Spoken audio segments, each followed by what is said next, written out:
Well, it is a singular honor to have been chosen to give you your dinner presentation this evening, and it is a bit intimidating given the crowd. I have to say that there's an awful lot of folks out here who know my background particularly well, so I have to step carefully. So I actually had chosen this title, Up for Grabs, and I added the sort of and within reach component to it because I really sort of had this ongoing discussion with people at MBARI and other close colleagues about this tension between this industrialization of the ocean, this transformation which is going to occur presumably in this century, and the fact that we're just so far behind the ball in terms of having the understanding to be able to inform it. And as I went through my presentation, I realized it was kind of a bit depressing, so I changed it around a little. I hope you don't mind. I thought maybe what I would do is focus a little bit also on solutions. And although it's going to look like I borrowed heavily from the conversation today, I promise you that I wrote this before I appeared here. But it goes to show that, what is it they say, great minds think alike. I think the basic premise here really revolves around, or the idea revolves around the fact that the ocean, which we all think of as being very remote, a very hostile environment, is much more accessible. Now, of course, in our community, we have challenges in terms of access, in terms of the number of ships. But from industrial perspective, the investment's been enormous.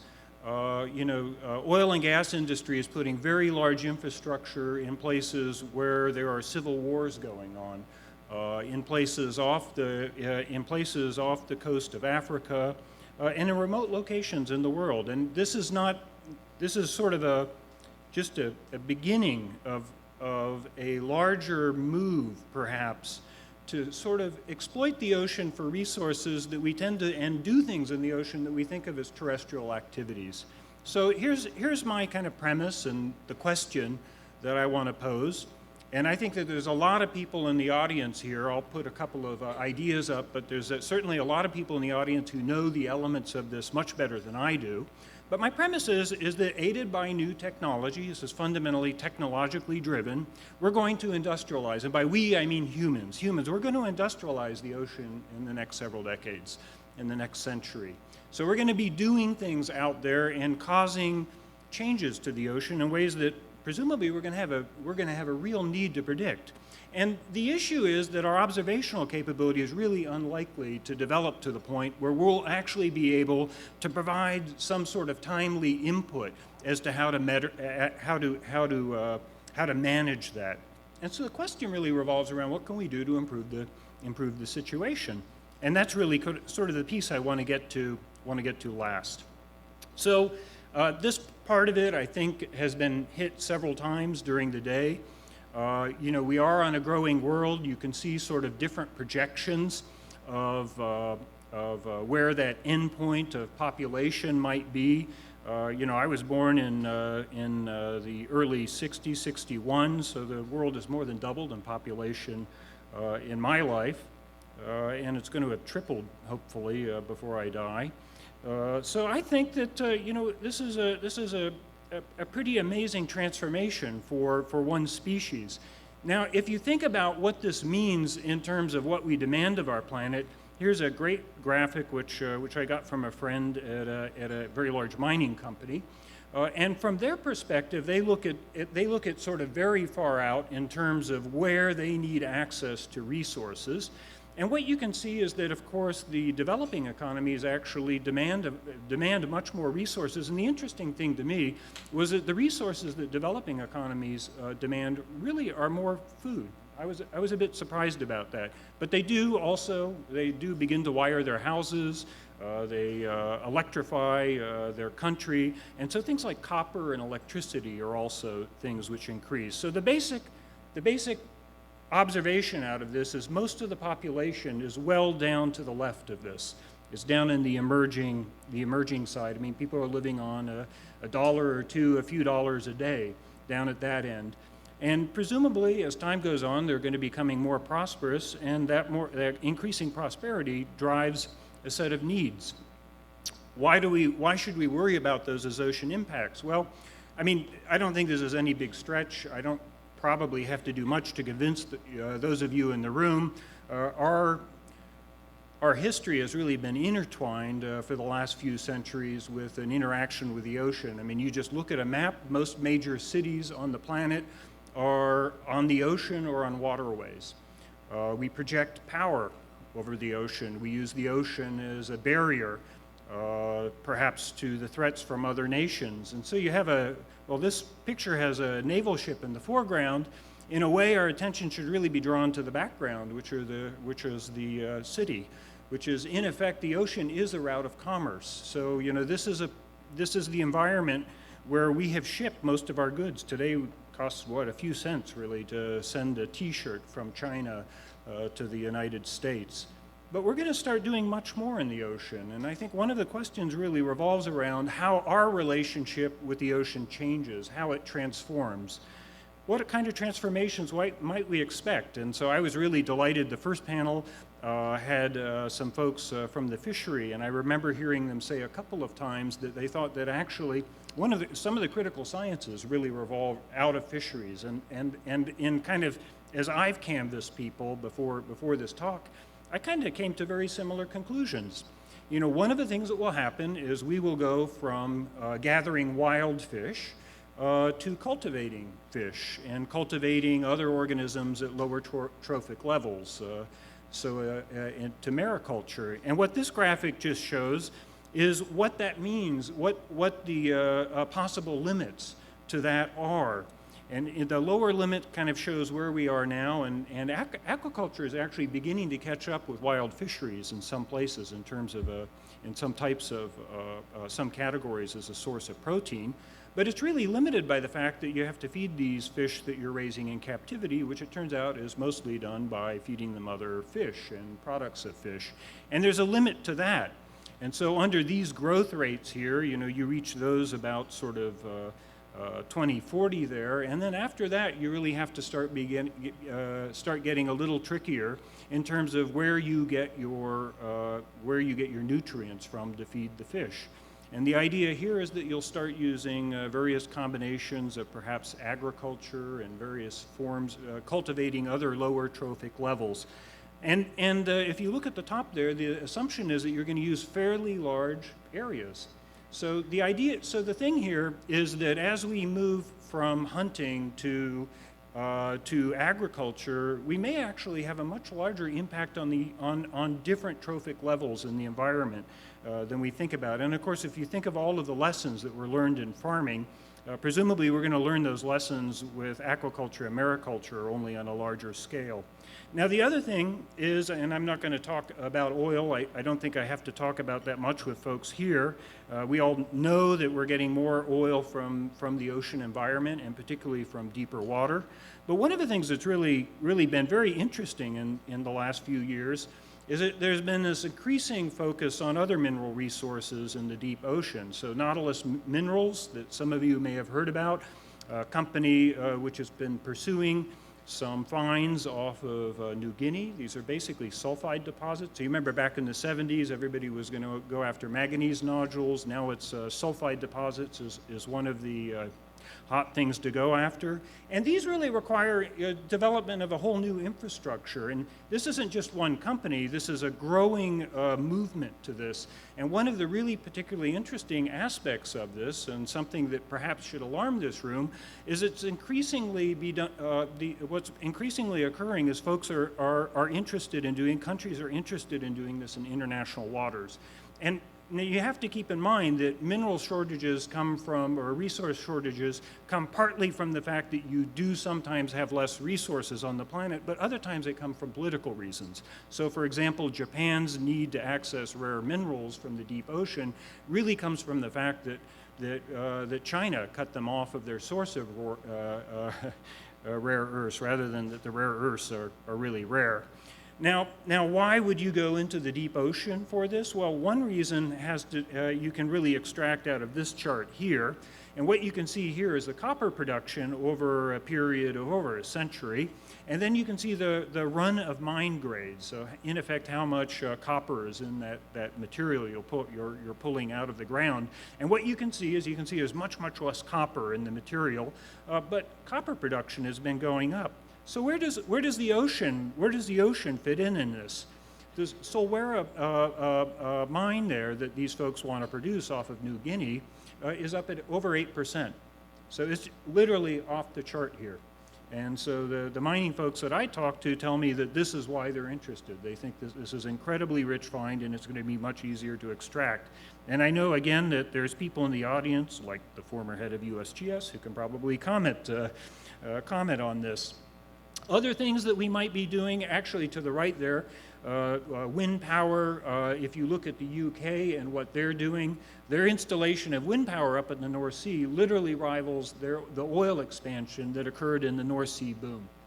They are installing massive amounts of wind out there in the North Sea and up in that environment. And remember, winds are roughly twice as high over the ocean as they are over land. And over the left, there's companies working on producing biofuels via algae at sea. So these are some very interesting ideas. And then, of course, what I really haven't touched on are all the other indirect impacts that we're having on the ocean. So as we warm up the planet, as we add carbon dioxide, as we make the ocean more acidic, as perhaps oxygen minimum zones grow in the interior of the ocean, there's a whole set of impacts that we're having on the planet that we don't really understand, and we don't understand the consequences of. Okay, so that was the depressing part of the talk. So how can we be good stewards of the ocean? And I think one logical thing to do is to think about building barriers. And for sure, if we're living extravagantly, perhaps we can live a little less extravagantly. But it's also true that a large fraction of the world is not living extravagantly at all. A large fraction of the world is living in abject poverty. They're living sort of one accident away from tragedy. And so as a consequence, when we think about this, I think what we have to do is we have to recognize that there's a balance. And as a matter of fact, that balance has practical aspects as well. So coming back to this curve here, one of the notable things of the curve is it actually does plateau. And the reason it plateaus is that there's an assumption that what happens is as these countries become more prosperous, that the birth rates will drop. It's an essential assumption. And as a matter of fact, for failed states, and there's some concern about this in Africa, that those states actually are in a race because birth rates are very high. And the first thing you do is you get medical care, and now your high birth rates result in an expanding population. And now you're in a race to increase your economic output enough so that everyone can be prosperous. If something like a war or other problems intervene and that economic output doesn't increase, you end up in a death spiral. You end up with a population which is expanding and no relief from economic growth. So what we need is we need those women in the previous slide to live in effect like these girls. They have an affluent lifestyle and they have choices. So actually, these girls are my two daughters and their cousin. And one of the things that I used to enjoy doing when they were really young is I liked telling them bedtime stories. And I liked making up bedtime stories in particular, or sometimes repurposing sort of old traditional fairy tales. And one of them was The Boy That Cried Wolf. So in my version of The Boy That Cried Wolf, the boy that cried wolf took his mother's broken glasses and he fashioned a telescope. And when he went up and he was watching the village sheep, using this telescope, he was able to spot the wolves quite far off. And so he called the villagers, and they all ran up there, and in running up, they scared the wolves off. So they assumed there had been no wolf and that the boy had been lying. And they're pretty pissed off at him. And so this happens a few times, and of course, finally the villagers don't come. The wolves come down, they eat the sheep.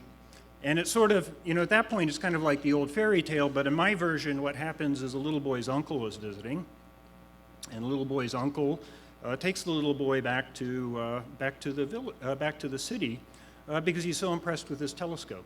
And the little boy's name is Bosch, and the uncle's name is Lohm, and the rest is history. And so no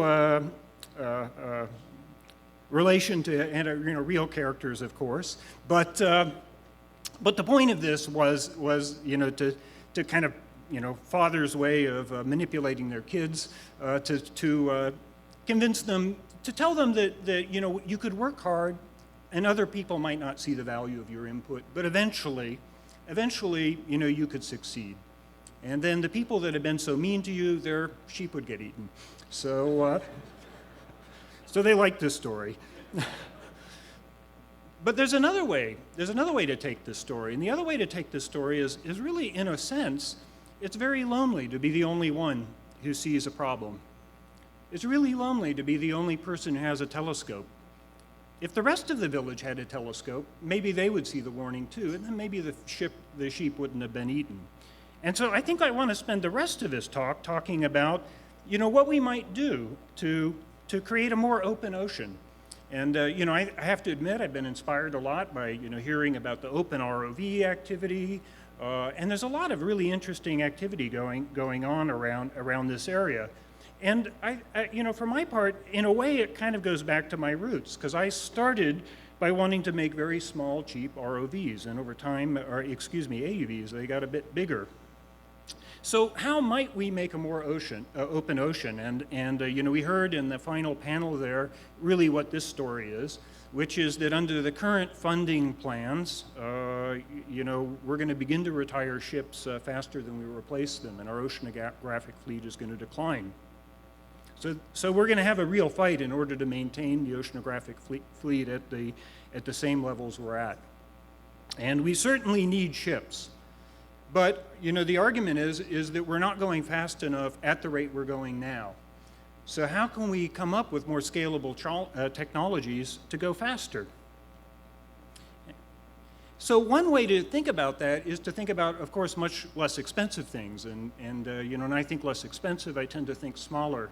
And so I'm going to take you through a little bit of math here of lots of small versus a few big. And by the way, this was a kind of a big deal for me back in my early days. I had a couple of big battles over it. And these are my only equations, and I set most of the terms to 0 anyway. But one of the things to understand about underwater vehicles is that or any ocean-going vehicle, is that energy is everything. So energy is, of course, expensive for ships. And for underwater vehicles, you're carrying batteries, which are not particularly high energy density, and so they're particularly challenging. So one of the things you want to do is find a way to do the job using the least energy possible. And a calculation I did really early on kind of resulted in a fairly non-intuitive result. And that was that if you're doing something like surveying a patch of ocean, and if you're surveying a patch of ocean, you have to be done in a certain amount of time. What you can do is you can sort of break that down into the amount of power it takes you to push your vehicle through the water and the amount of power it takes you to drive your sensors. And let's say that the sensor group, I think that was group number 2, is really phenomenal, and they reduced their hotel load to 0. So their power for running all of those sensors is 0. Then all you got to worry about is propulsion, and propulsion basically goes as velocity, power goes as velocity cubed. So that's a very interesting thing, because what happens now if I put in twice as many vehicles? Well, to cover the same amount of ground, each vehicle only travels half the distance. That means they move half the speed. That means they use 1/8 the power. There's 2 of them. So I've dropped the power consumption, or the energy consumption of my system, by a factor of 4 by doubling the number of vehicles. And I thought this was pretty cool and not at all intuitive to me. But it is kind of intuitive if you think about it as if you want to be at the same place at the same time, then you need a lot of vehicles at the same time. So I started out on this, my early plans here, and now you're going to get into pictures of my kids, my robot kids. This is my first one. So this is my first attempt to build a small AUV. It was a vehicle we called Sea Squirt. It weighed something like 80 pounds or so. And I learned an enormous number of lessons from this. We really skimped on a lot of pieces, and we found that we had to really make more reliable. But mostly we learned that a lot of the software problems we thought were really hard were not as hard as we thought they were. That in fact, that fairly simple things underwater didn't really require really terribly sophisticated AI. And so this vehicle here was a real learning experience for us. The problem was it only went about 2 miles.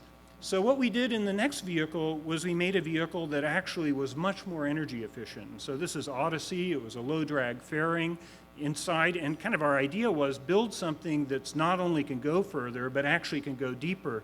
And I always intended this as a proof of concept vehicle, but in fact, through circumstances, whole nother talk, I ended up taking it to Antarctica.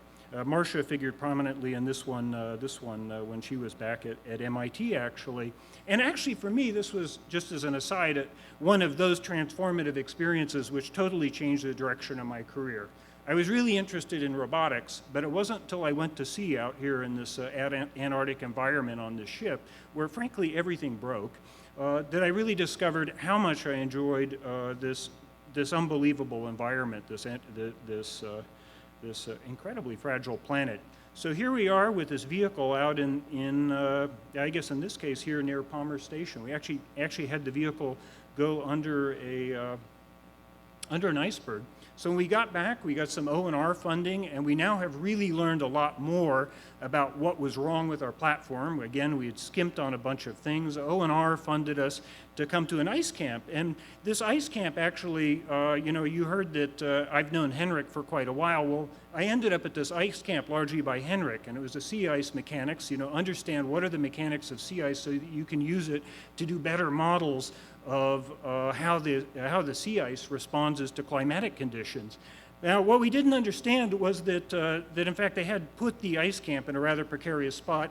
And here Henrik is explaining to me that the fact that this giant lead has opened up right next to our camp is really nothing to worry about. The fact that our runway is on the other side, no problem. We still got half of the backup runway. Not to worry, Jim, not to worry. So here we are in our tent. There's John Leonard. He's a faculty member at MIT now. I think this is the back of the head of Jerome, who I stole from Vincent. There's Don Atwood, who became the chief scientist for the Antarctic program. And there's our vehicle, which is now much more complicated. So it has to home on this ice hole under ice. It has to map the underside of the ice, so there's John looking at it, and we brought a little ROV with us, which was not a low-cost ROV. Well, at the time it was considered low-cost. At that time, low-cost was $30,000, not $200. And there's footage of our vehicle actually homing, so this is looking deep up at the vehicle against the ice. So you can see that modeled thing is kind of snow on the ice cover, and as the vehicle is actually approaching our tent, which is right at the top of the picture. So here it comes, hits the net, and we look down our ice hole, and there's the vehicle. And I am very relieved. So at this point here, we're beginning to really get our vehicles out to some really, really dangerous environments. These are really hostile places to go. They were difficult to get to. The vehicles are getting more sophisticated. Oh, and by the way, the ice camp finally, our second runway did break off, and we had to evacuate. We built a little wood bridge, and in 3 hours, we carried everything across and flew out. So this is, if you wind forward a few years, this is now what the vehicles look like. So this is the Altex vehicle. We're back in the Arctic again. This vehicle here was intended to measure, in effect, the temperature of the Atlantic inflow. It had these message buoys which popped out.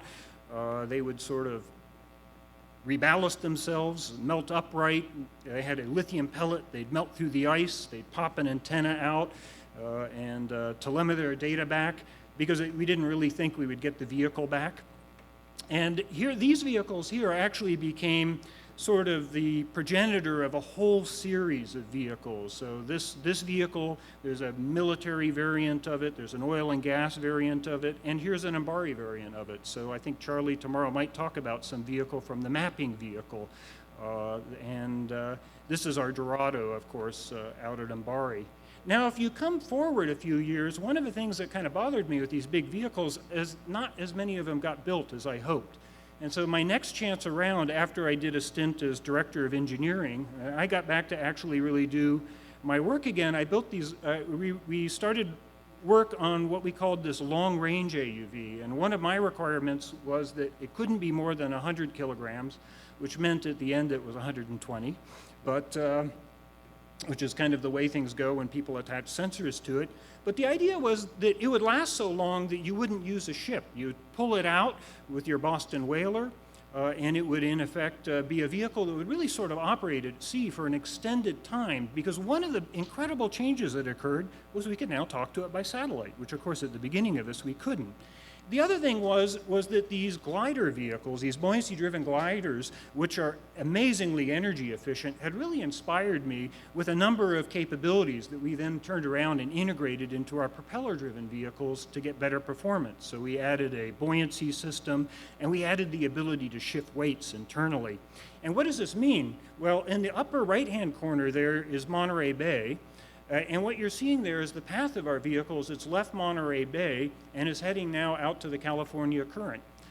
Over in the on the left-hand side, you're seeing temperature and salinity in the top panel, and then the middle panel is nitrate and oxygen, and then the bottom panel is chlorophyll mapped against density. And on the bottom there, the very bottom, what you're seeing is day and night. So this vehicle is now out. The total run for this vehicle is 3 weeks. It goes 1,800 kilometers at 2 knots. And it doesn't really weigh that much more than that original vehicle, which only went 2 miles. So it's pretty impressive. I think there's a lot of changes that have been made. And of course, this one's carrying a series of really interesting scientific payloads. By the way, we met the ship there and then headed in.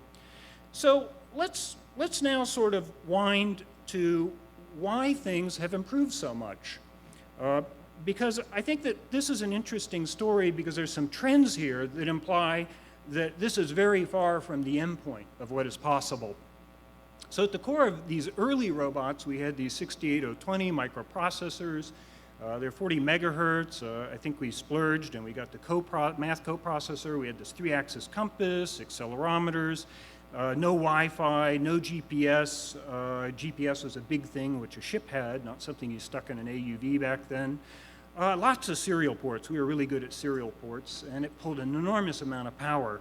And the cost was about $20,000. Now, I think I have the obligatory cell phone picture, so we've all had cell phone pictures. And the astounding thing is that this cell phone, of course, has so much more processing power, but not only does it have amazing processing power, but it's got the compass. It's got the accelerometers. Pressure sensor, admittedly, you would only use inside the pressure can, but it has GPS and it has the Russian equivalent of GPS. It has several different wireless systems. It has 2 cameras. It has a microphone. It has a USB. And the fraction is a power of a watt, and the cost is a tiny bit. It's 1/40th of what we paid originally. So I think the idea, the point here is that things have really changed in terms of cost and capability. But of course, to make a robot, right, this hardware is just a piece of it. After all, the other hardware worked too, right? What you really need is you need the software. But there's amazing things going on the software side as well. There's whole open source communities, and this is just one, the robot operating system, which is really largely structured around terrestrial robotics. There's a group out at MIT that has something called Moose, and Moose IVP. That's another open source group which is much more focused on the underwater systems. But the point is that instead of spending several full man years creating the software to run your robot, increasingly you can go get a lot of the components here right off the shelf. The other big thing, of course, is batteries. Here's the batteries for this vehicle is $10,000 if you buy the one-offs, if you're really going far, $20,000 really for the rechargeables. What can we do about that? Well, as has been pointed out, one of the big things that we're really missing here is the fact that there is an enormous amount of energy out there in the ocean environment. Upper left-hand corner is the sun. It's peaking out at about 300 watts or 350 watts per square meter. And then to the right is wind. And that peaks out at about 3 kilowatts per square meter. And the interesting thing to notice is how complementary they are. So sun, where it's sunny, there's not a heck of a lot of wind, and where it's windy, there's not a heck of a lot of sun. But it tells you that between the two of them, you've got a pretty good bet of being able to extract some useful energy from the environment. Lower right-hand corner, by the way, is waves, and the scale on that is basically a megawatt per linear meter. So the fact that it's not as red as it should be is more a scaling issue. Winds tend to sort of propagate longer distance and tend to be more prevalent. They're a pretty attractive way to power things. So what does this mean? Well, I think one of the really exciting things that's happened in the last few years, and a lot of this has sort of been out of left field, is that we've really, we collectively, certainly not me, but people in this room, have learned how to extract useful energy and actually make vehicles that run. So here's the wave glider. It's basically a surfboard at the surface. It has louvers down below. They drove this vehicle, several of these vehicles, all the way from the west coast to Hawaii, and then drove one down all the way to Australia, another one up towards Japan. And by the way, this vehicle has really pretty significant tow power. Sail drone, you heard about that today. I guess it's on its way in. Monday morning, I want to see this thing arrive. I'm going to stick around. So these guys here are running, what, 10 knots was the speed I heard? The previous vehicle, which has a tow capability, is really running more like 2 knots. And this, by the way, my understanding is a development cycle of it was about a year. So we're getting better at this. Good friend, Gwyn Griffiths, who retired for Southampton, got together with a group who had found an 1800s patent for a way of taking wave power and turning it into reasonable propulsion force. So it's hard to tell here, but this vehicle is apparently moving over 3 knots, 3 or 4 knots. Pretty impressive, and that's all in the vehicle. And you really can't talk about this without talking about the Slocum, which of course is Doug Webb. Solotrek is sort of a variant of that, which and those both extract energy from the thermal gradients in the ocean. And then Peter Gerges, who is here, has done an enormous amount of work actually on extracting energy from basically fuel cells made of sediment and microbes at the seafloor. And normally, I think that started out with milliwatts per square meter type power production, but then became much higher power levels in the deep ocean. And I think it'd be a great thing to ask Peter about kind of where that's. And then, at MBARI, we've been working on this energy buoy. And the energy buoy, the idea is we want to generate power to power other things in the ocean. So it has these piston set of things which drive hydraulics. And it's not actually moored to the bottom. It has that set of louvers. And the idea is that power is then used to hopefully recharge AUVs, which come into a docking system like this and dock, where we can pass power to and recharge the vehicle's batteries. Now, one of the things that I think I've been doing here is making an assumption that we can really reduce power consumption. Don't worry about the equations here. Really, the bottom line is the underlined piece down at the bottom. Right now, one of the most complex vehicles which is fielded in oceanography and as an autonomous underwater vehicle is a mapping vehicle. It has an inertial navigation system. It has very high-power sonars on board. They consume hundreds of watts, and they last, as a consequence, only a day or a few days. What are the prospects of making those last much longer? Well, it turns out that actually most of that power is not going into the acoustics. So down there at the bottom, what it basically says, they were putting about 2 watts into the acoustics as opposed to about 200 into everything else. So the basic story here is that a lot of the sensors were working within AUVs, which are fundamental limitations to the endurance of AUVs, were really developed frequently for things like towed platforms where you had electrical power coming down from the surface. And I think with some real engineering, we can make some enormous improvements. Can't get this down to 2 watts, but we could probably get it down to 15 watts. Another example, here's our Dorado vehicle, a big vehicle, significant fraction of a ton, has water samplers in it. And here's a version of actually a whole genomic laboratory which would be put in the front of that long-range vehicle, which is a much smaller vehicle. And by the way, this system here, a variant of that with water samplers, is currently being built or has been funded, 3 of them funded for Ed DeLong. We'll end up out here in Hawaii, so something I'm very excited about. So I'm winding up here. I'm getting near the end. one of the things I want to say, and those of you who know me well know I've been showing this, particular animation for a long time, but the simple point here is that a lot of times when you're measuring the ocean, what you're trying to do is really sort of synoptically realize a process, trying to understand, and you're trying to be really in multiple places at the same time. And this is something that's been the subject of a number of different activities. There's a field program, a program called AOSN, and we actually started work on it in '95, and in 2003, all of the pieces finally came together. And we were able to run this program where we kept roughly about 11 vehicles in the water for about a month. And those vehicles were all telemetering data back to shore. It was getting fed into a couple different oceanographic models, which were in turn used for predictions. Now the problem here, of course, is that Monterey Bay is not really a very big spot. And that was really limited by sort of how far these vehicles would go to the time. If we think about what you could do with the wave glider and the sail drone and the long-range vehicle, I think you can see that we can take this and scale this up to much bigger problems. So I want to conclude by talking a little bit about the issue that I started, which was about how we value the ocean.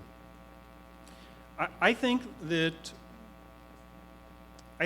if you're a mining company, if you're an oil and gas company, if you're a fishing company, you understand how to value the ocean very well because you understand what the resources are worth that you extract out of it. I think the challenge that we have is that we are declaring to people a value of the ocean. It's like they have $1 million in the bank, but they're not allowed to access it. And we have to help them feel like that $1 million in the bank or whatever they have in the bank is actually theirs. They own it.